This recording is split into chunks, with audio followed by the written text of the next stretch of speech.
O Hospital Universitario de Ourense recibía no día de Nadal unha visita moi especial coa chegada de Papá Noel, que acompañado polos seus elfos percorría todas as áreas do centro hospitalario levando ilusión, emoción e o espírito do Nadal aos arredor de 550 pacientes ingresados, tamén os seus familiares e, como non, os profesionais sanitarios e non sanitarios.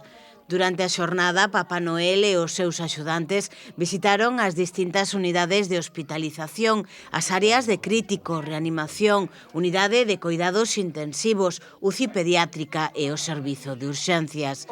Precisamente na UCI pediátrica vivíronse os momentos máis emotivos da visita, cando un neno ingresado recibía con enorme ilusión a chegada de Papá Noel.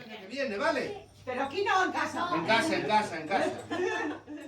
A comitiva percorreu tamén servizos esenciais do hospital, como laboratorio, cociña, banco de sangue, centraliña, esterilización, compartindo momentos de proximidade e recoñecendo o labor diario de todos os profesionais que fan posible o funcionamento do centro. Papá Noel estivo acompañado en todo momento por unha parella de garda civís da Comandancia da Garda Civil de Ourense que colaboraron como cada ano no desenvolvemento da visita e contribuíron a crear un ambiente seguro e festivo.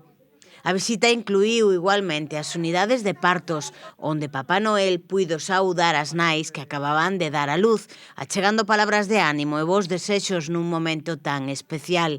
Esta iniciativa, organizada polo Servizo de Humanización e Atención ao Paciente do Chúo, permitiu achegar o Nadal a todos os recunchos do hospital, repartindo ilusión e emoción nun día tan sinalado e reforzando o compromiso do Hospital Universitario coa humanización da atención sanitaria.